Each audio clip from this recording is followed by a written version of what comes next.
सारे बच्चे को प्रॉब्लम है कि 10 दिन का ये समय कैसे यूज करें, यानी 10 दिन को 1 साल पढ़ लिए, 2 साल पढ़ लिए और ये 10 दिन में ही समझ में नहीं आ रहा है कि इस 10 दिन को हर दिन यानी किस प्रकार से यूज करें। देखो के नाम से डरा मत करो, सिलेबस में रहकर ही मेहनत करो।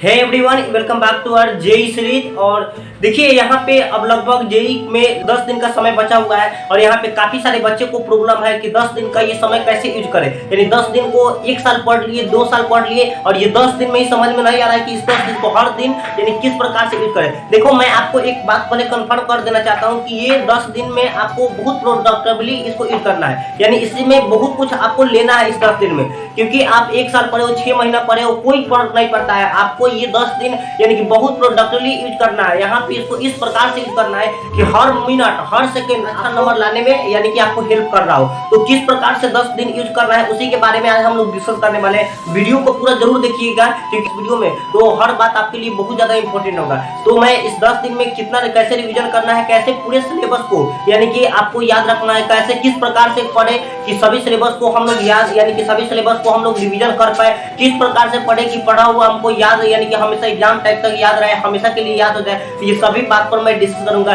कितना रिवीजन करें, कितना प्रैक्टिस करें, ये सब बात आपको मालूम चल जाएगा। बहुत ज्यादा लंबा वीडियो भी नहीं होगा तो वीडियो को आप लोग अंत तक जरूर देखिएगा। तो चलिए मैं स्टार्ट करता हूं। तो सबसे पहले यानी कि यहाँ पे आप लोग को एक ग्राफ दिख रहा होगा। भाई ये ग्राफ क्या है, यानी इस ग्राफ में यानी कि फॉरगेटिंग कर्व, ये एक यानी कि कर्व क्या है, ये ग्राफ है, यानी कि ये कर्व कहना क्या चाहता है, इस कर्व का क्या मतलब हुआ। तो देखो ये कर्व का यहाँ पे आप लोग को एक्स एक्सिस में दिख रहा होगा, यहाँ पे यानी कि क्या है, डेज है, दिन है, और जो वाई एक्सिस है उसमें क्या है, टेंडेशन है, यानी कि उसमें आप लोग को कितना परसेंट याद रहेगा ये बात बताया गया है। यानी कि जब आप एक दिन यानी कि फर्स्ट दिन जब आप पढ़ लेते हैं तो यहाँ पे जो पॉइंट 100 से 90% तक आपको याद रहेगा, ठीक है। फिर उसके बाद में जैसे ही आपका दूसरा दिन बीतेगा तो आपका वो ग्राफ का पॉइंट कहाँ आ जाएगा, नीचे आ जाएगा।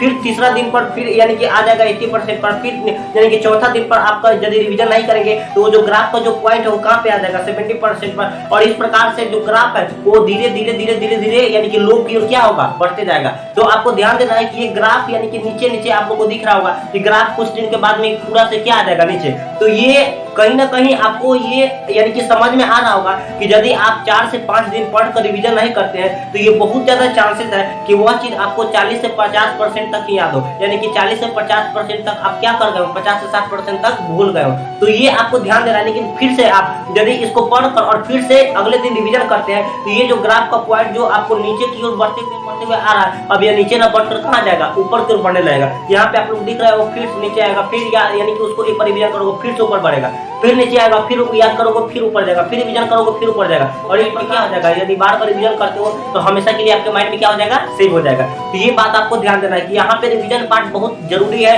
ये आपको 10 दिन के अंदर। फिर उसके बाद जैसे दिख रहा होगा यानी कि सबसे पहले फॉरगेटिंग कर्व, यानी कि इसमें यानी कि ये फॉरगेटिंग कर्व में क्या क्या करें, कैसे करें कि इस ग्राफ को हमेशा के लिए यानी कि मेंटेन बनाए रखें, हमेशा वो दिमाग में कभी यानी कि ग्राफ को हम उस ग्राफ को छोड़ पाए, उस ग्राफ में हमेशा के लिए हम क्या करें कि याद रहे। फर्स्ट पॉइंट में दिख रहा होगा कि आपको क्या करना है कि रेगुलर रिवीजन, क्या करना है, रेगुलर रिवीजन। ये रेगुलर रिवीजन करने से आप उस ग्राफ को क्या कर सकते हो, यानी उस ग्राफ का जो यानी कि जो पॉइंट हो नीचे की ओर आ रहा है उसको आप ब्रेक कर सकते हो और अपना एक नया ग्राफ बना सकते हो। यानी वो ग्राफ अब नीचे ना आकर क्या हो जाएगा, ऊपर बढ़ेगा, यानी कि आपको हमेशा के लिए क्या होगा, यानी कि याद हो जाएगा। आप रिवीजन करोगे वो क्योंकि ग्राफ ऊपर जाएगा तो आपका कॉन्फिडेंस बढ़ेगा।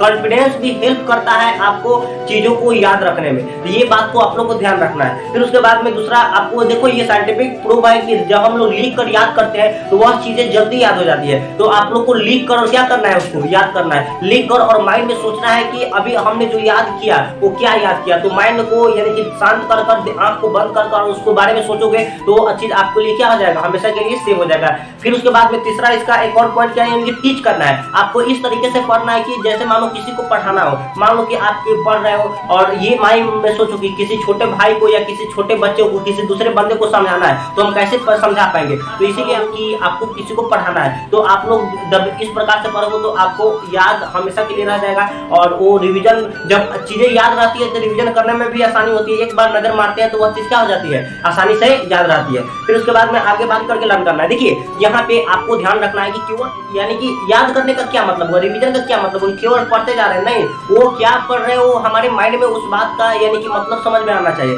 नहीं तो यदि मतलब समझ में नहीं आएगा तो आप उसको लंबे समय तक याद नहीं रख पाइएगा। यहाँ पे होता क्या है कि बताइए, अब कौन सा लॉ में आप पढ़े होंगे V बराबर आई आर। अब किसी बंदे को ये मालूम नहीं है कि यहाँ पे V क्या है, I क्या है, R क्या है, तो बताओ उस पढ़ाई का क्या मतलब, उस फार्मूले का क्या मतलब। बहुत ज्यादा चांस है कि उस फार्मूला को वह तुरंत ही भूल जाए, यानी कि पढ़े और तुरंत ही भूल जाए। लेकिन जिसको V मालूम होगा, I मालूम होगा, R मालूम होगा, तो वो बहुत कम चांस है कि वो जल्दी वो क्या कर पाए, भूल पाए। तो यहाँ पे आपको ध्यान देना है कि यानी कि समझकर आपको क्या करना है। देखिए यहाँ पे आपको ध्यान देना है कि यदि कोई मान लो कि चैप्टर है, उस चैप्टर में 12 से 13 पेज में कोई चैप्टर है। अब उस चैप्टर को यदि आप 1 से 2 पेज में कन्वर्ट कर लेते हो और फिर उसको रिवीजन करते हो तो बहुत ज्यादा चांसेस है कि मैक्सिमम बातें यानी कि आपको सबसे पहले तो रिवीजन फास्ट हो जाएगा, उसके बाद में मोटी मोटी पॉइंट आपके दिमाग में स्टिक हो जाएगी और ये जल्दी रिवीजन करने में हेल्प करता है। तो ये शॉर्ट नोट्स भी ये 10 दिन के टाइम में बहुत ज्यादा इंपॉर्टेंट हो जाता है। ये आप लोग को बाद में आगे हम लोग बात करें तो यहाँ पे ये लास्ट 10 डेज कैसे मेंटेन करें, फिर यहाँ पे ये लास्ट 10 डेज कैसे मेंटेन करें, यानी कि ये 10 दिन को किस प्रकार से मेंटेन करें। तो ये 10 दिन को किस प्रकार से मेंटेन करना है यहाँ पे आप लोग को दिख रहा होगा।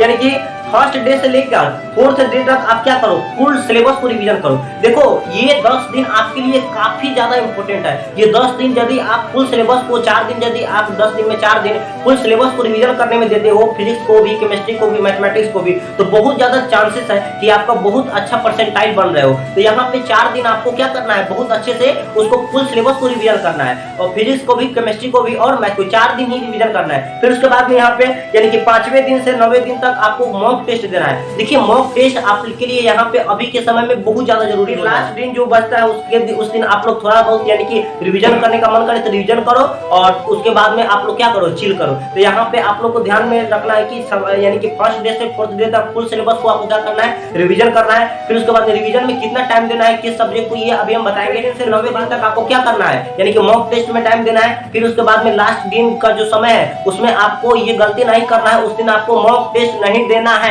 उस दिन केवल और उसके बाद में वहां पे उस दिन क्या करना है, चिल करना है, ताकि आपका कॉन्फिडेंस क्या हो, बिल्ड हो, यानी कॉन्फिडेंस अच्छा हो। फिर उसके बाद में आगे यानी कि बात करें 3 से 4 दिन जो फुल सिलेबस रिवीजन करना, उसमें कैसे किसको कितना टाइम दे, किस सब्जेक्ट को कितना टाइम दे। तो देखो यहाँ पे केमिस्ट्री में यानी कि 1.5 दिन दे सकते हो, क्योंकि केमिस्ट्री का पार्ट थोड़ा बड़ा हो जाता है, physical chemistry, organic chemistry, inorganic chemistry, तो उसमें यानी कि आप लोग 1.5 दिन दे सकते हो। फिर उसके बाद में आप लोग को फिजिक्स में भी 1.5 दिन आप लोग को देना है, ठीक है। फिर उसके बाद में मैथ में आप लोग को 1 दिन काफी है, क्योंकि 1 दिन क्यों काफी है, क्योंकि मैथ में यहाँ पे आपको क्वेश्चन प्रैक्टिस नहीं करना है। देखो यहाँ पे ध्यान रखना कि यहाँ पे जब इसको मैथ को जब हम रिवीजन करेंगे तो यहाँ पे नो क्वेश्चन प्रैक्टिस, केवल यहाँ पे जो थ्योरी पार्ट है उसको देख लेना है, उसको रिवीजन करना है। यहाँ पे कोई भी क्वेश्चन को प्रैक्टिस नहीं करना है। तो ये बात आप लोग को ध्यान में रखना है। लास्ट जो 2 डेज बचता है उसमें क्या करें, तो यहाँ पे यानी कि रिवीजन करने के बाद में यानी कि आपको प्रैक्टिस करना है, थोड़ा सा क्या करना है, प्रैक्टिस। एग्जाम के 2 दिन पहले आपको क्या करना है, यानी कि थोड़ा सा रिवीजन कर लो, यानी कि उसके बाद में क्या कर लो, यानी कि आपको क्या करना है, प्रैक्टिस। क्योंकि यदि आप चाहते हो कि जो मेरा क्वेश्चन सोल्व करने का जो फ्लो है वो मेंटेन रहे, यानी कि हमेशा जो हम लोग यानी कि अच्छे से बनाते रहे वो फ्लो हमेशा मेंटेन रहे, यानी उसके लिए आपको क्या करना होगा कि प्रैक्टिस भी थोड़ा सा यहाँ पे जरूरी हो जा रहा है। तो यहाँ पे और वो भी ध्यान रखना है कि केवल PYQ को ही प्रैक्टिस करना है, केवल प्रीवियस ईयर क्वेश्चन को ही क्या करना है, प्रैक्टिस। फिर उसके बाद में यहाँ पे आपको 2 दिन पहले कोई भी मॉक टेस्ट नहीं देना है। याद रखना कि आपको 2 दिन पहले नो मॉक टेस्ट, यानी कि कोई भी मॉक टेस्ट आपको नहीं देने। यानी कि जो 4 से 5 दिन के यानी कि चौथे दिन से जो 9वें दिन का जो समय होता है, यानी कि 3 से 4 दिन तक आपको लगातार मॉक टेस्ट देना ही है, क्योंकि यहाँ पे मॉक टेस्ट बहुत जरूरी हो जाता है। काफी सारे बच्चे मॉक टेस्ट देते हैं लेकिन बिना रिवीजन किए। अब बताओ जो बिना रिवीजन किए हुए मॉक टेस्ट देगा उसका कॉन्फिडेंस यानी कि उसका क्वेश्चन अच्छा से नहीं बनेगा, और उसका क्वेश्चन अच्छा से नहीं बनेगा तो उसका कॉन्फिडेंस क्या हो जाएगा, गिर जाएगा। और उसका कॉन्फिडेंस यदि गिर जाएगा तो एग्जाम में भी अच्छा नहीं कर पाएगा। तो आपको ध्यान में रखना है कि आपको यहाँ पे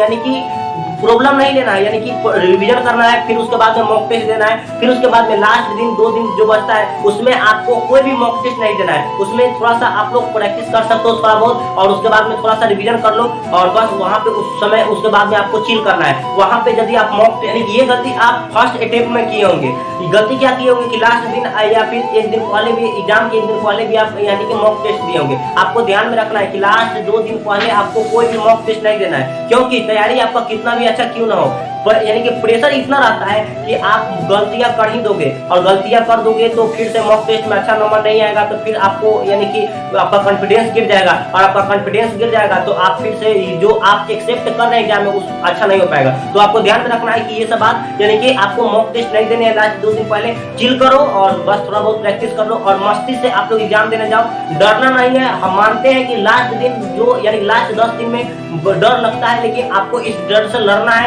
और कैसे लड़ना है उसके लिए हम बता दिए सभी क्राइटेरिया। तो बस इस वीडियो को बहुत सारे बच्चे तक फैलाओ, क्योंकि ये वीडियो सभी के लिए बहुत ज्यादा जरूरी है। और चैनल को सब्सक्राइब करो, यदि कॉलेज में भी जाओ तो अपना अपना जो मनपसंद कॉलेज है उसको कमेंट करो, और फिर वीडियो को देखने के लिए बहुत बहुत धन्यवाद। सभी को शेयर करो, वीडियो को नहीं करोगे शेयर तो तुम्हारा कौन करेगा।